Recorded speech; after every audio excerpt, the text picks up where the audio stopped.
Kit personalizado para churrasco. A tábua vai entalhada com 2 porta-molhos e o canal de gordura, que vai coletar todo o líquido da sua carne.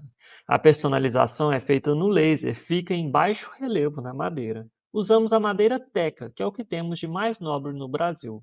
A faca é feita em aço inox e cabo de madeira. Acompanha um garfo para churrasco e um estojo com zíper.